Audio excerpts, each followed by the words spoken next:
Welcome back to the show as we return to New Zealand for highlights of round 3 of the Jetsprinting Championships.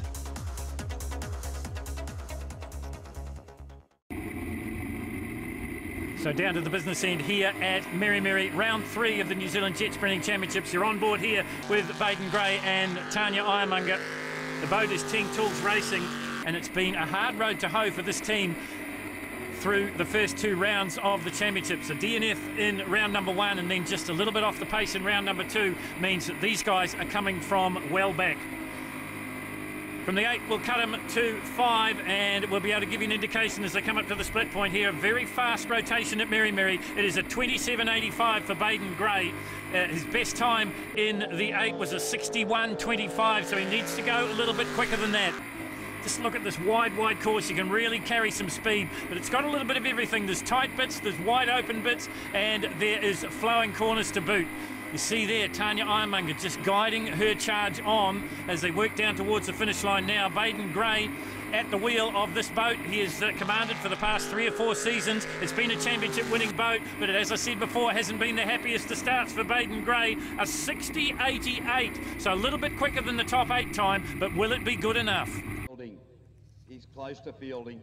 This is Richard Murray and Kesty Manning. The boat is Mean Machine. It is a small block forward, and as per International Group A rules, it is a 412 cubic inch V8 engine running cast iron heads through to a cast iron block. Not many modifications allowed, but they do get to squeeze a fair bit of horsepower out of these machines. This Ford SVO 410 putting out around about 630. Down to the split time in the top 5 for Richard Murray and Kesty Manning. They've been on the podium at the first 2 rounds. Will they be on the podium here at Merry? It is a 27.35, so it's appreciably quicker than Baden Gray's time at the same point in the course, so they are heading in the right direction. Richard Murray, of course, doing a lot of work behind the scenes. He owns the Shelter View Aquatrack at Wanganui, venue for round number 1. He's competed with distinction this season. He is 3rd in New Zealand on the ranking systems going into the 2013 season. He's looking to improve on that, of course. No Reed Smith this year, so the number 1 spot is vacant. Will it be Richard Murray's? Down to the finish line with a 59.46. We found a broken grill that time, so we've just replaced the whole grill, and the handling was a hell of a lot better, so yeah, the mist was still there, eh? Yeah, but halfway through it sort of started to... Seemed to sort of get a bit better, so I don't know. Well, all year, really starting to smooth. Well, someone else that's been on the podium in all the 2 previous rounds at Wanganui and Featherston is Australia's Paul Gaston. Born in Adelaide, now living on the Gold Coast. Louise Blythe is his navigator. She's from Wanganui. This has been a very potent combination right from the get-go in the 2013 season. The boat is the ex-Glass Pro boat of Reg and Julie Smith, the boat that took Reg and Julie to World and International Group A New Zealand Championships last season. They've done the sensible thing and retired on top, but they've passed on the knowledge, the technical abilities to Gaston from Australia.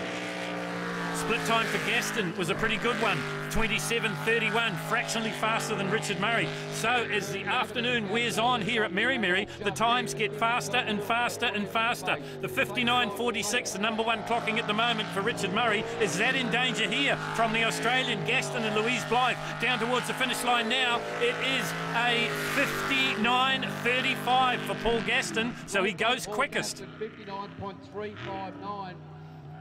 We need to be in the 58s for sure. We had a couple of... No, I bungled up a couple of corners there, so we weren't real smooth, but no, that's cool. I know where I've got to find it, and we've got it, so... Confident talk, but you wouldn't expect anything else from an Australian. Now, can he have his confidence rocked here by Bevan and Kathy Muir, because they're next to go. Best time in the 8 was a 59.49. They will need to improve on that. You're on board here with Ting Tools Racing. You can see the hand of Kathy Muir just guiding her husband around this beautiful wide-channeled course. Been in inception since 2005, the Sprint Bowl here at Merry, set inside what used to be New Zealand's fastest speedway track, the Barry Butterworth-inspired 1/3 mile high-banked oval. Now better known for the deeds on the water than on 4 wheels. Coming to the split time here for Bevan Muir, and he's in the 27s, 27.66, fractionally slower than he did in the 8 with the 27.19. Now can he bring it home?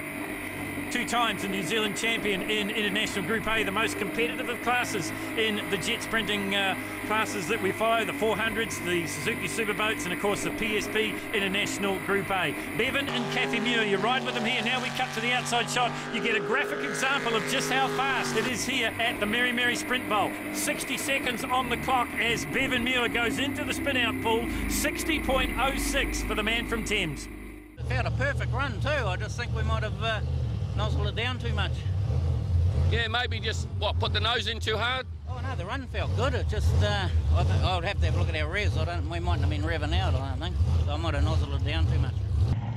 Well, from 5, we'll cut them to 3. And if you've been following our coverage of the New Zealand Jetsprinting Championship, you can put the house on the fact that this combination will be there. You're on board here with Sam Newdick and Glenn Mason. The boat is Clearview. And just listen to the throttle and have a look on the graphics. You can see that the rev counter hardly wavers. Constant throttle note like that translates into a fast run. You get a look at that from the outside shot.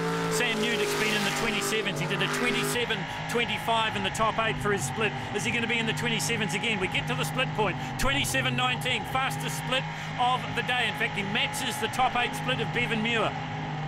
So it just goes to show how quick the run from Bevan and Kathy Muir was. Now, what can Sam Newdick do? He is the man to beat in PSP International Group A. He won Wanganui at round 1. He won round number 2 in Featherston. Is he going to go all the way, make it 3 for 3 here at the Mary Mary Sprint Bowl? We cut to the outside shot once again. He's got to beat the time of 59.35 put up by the Australian Paul Gaston if he wants to hold on to his first ranking, and he does so. 58.45. So once again, Newdick on top in International Group A. If we can just keep doing what we're doing, we're keeping it pretty tidy, so as long as this next run stays the same, yeah, be confident, yeah. So the top 5, and it is Sam Newdick fastest again. In second quickest it is Paul Gaston, and it's that man once again that will make the final 3, Richard Murray from Wanganui with the 59.46. Podium, I'd love him to win. All right. Well, we have seen the same 3 boats in PSP International Group A reach the final round in each of the 2 previous rounds. Richard Murray from Wanganui, Kirsty Manning sits alongside him. The boat is Mean Machine. Paul Gaston will go next, and then it will be the bullet fast Sam Newdick. The same combination at Wanganui, the same combination at Featherston. Well, we said Group A was competitive, and that's certainly what it is. Richard Murray's split time in his last run was a 27.35. This one's even quicker. He dips into the 26s, but only just 26.98 for Richard Murray. Well, that is thrown down the gauntlet for his challengers, Gaston and also Sam Newdick. And this once again looks smooth and fast. Boating right down the centre of the channels, keeping well away from the islands, and you have to do that here at Mary Mary because of the high speeds. They may be only running around about 630 odd horsepower, but these boats get up to around about 120 kilometres in the blink of an eye. Murray heading down to the finish, 58.74, his fastest run. That's the fastest Richard Murray has run all podium, a number for the first 2 rounds. Paul Gaston and Louise Blythe next to go. It is the slowest first in the eliminations. Remember, the previous times mean nothing now. We start with a clean slate. Richard Murray has a time on the board, that 58.74. That's what Gaston will be shooting for. Once again, you look at the attitude of the boat, sitting nice and flat on the water. The exhaust note hardly ever changes. Smooth as fast in jet sprinting, and this guy has been fast since he jumped into the ex-Reg and Julie Smith boat at the beginning of the season. Split time is at 26.89, so they are all going quicker here as the sun starts to set at Mary Mary. 2 into the 26s on the split time. Murray and Gaston. Will that translate into another 58-second run for the likeable Australian? Best time so far, the 59.35. Will he improve on that? You saw just a slight mistake. If you're being hypercritical, that might have cost him maybe a 100th of a second, but it could be that close in the final. Couple of corners still to go here at Mary Mary for Gaston and Louise Blythe. He's got to beat the 58.74. Is he going to do it? No, he isn't. 58.93 for Gaston. So Richard Murray stays on top with 1 combination to go, and you're riding with them here. Sam Newdick and Glenn Mason. Well, when Newdick came into the sport of jet sprinting, he started out in the 400s. He shook the establishment in that. He took the title in his first run. Then he took the title in Group A. He had to bow to the overall power, speed and talent of Red Smith last year, but here he is now, the points leader as we go into round number 3. You've got the best seat in the house as we work the Serpentine course here at Mary Mary. Good crowd in attendance too, watching the action, and what action we've seen. Split time for Sam Newdick coming up. He's in the 27s, so he's really going to have to bring it home now. If he wants to keep his winning streak alive, he's got to beat the time of 58.74 to do that. 27.01 at the split. So the fastest split remains that of Paul Gaston, but then he was slow coming home. What will Newdick do? The time starting to run away from him. Can he beat the 58.74 of Richard Murray? Can he beat the 58.93? Is he going to have to be content with third? He's won the first 2 rounds. Is he going to make it the clean sweep here in the New Zealand Jetsprinting Championships? He is. It's going to be a 58.00 clocking, and Sam Newdick's done it again. 3 for 3 for the drain layer from Hamilton. There's no stopping him. In second place it was Richard Murray and Kesty Manning, and in third place Paul Gaston. I knew Paul was going to come out charging, seeing his time there and still in the 58, so I thought, well, I better yeah, just punch it through that squiggly bit towards the end there and then hope for the best, and yeah, it turned out well. The boat's handling good. We pulled out a broken grill earlier, so that was affecting us, and just got it all together in the last run, so yeah, I'm happy with the time, but it's third. Well, it couldn't be closer at the top of the tree in PSP International Group A. Sam Newdick on top on 90 points. Richard Murray second on 86. He's broken the deadlock between himself and Paul Gaston. It is Gaston on 85 in third place.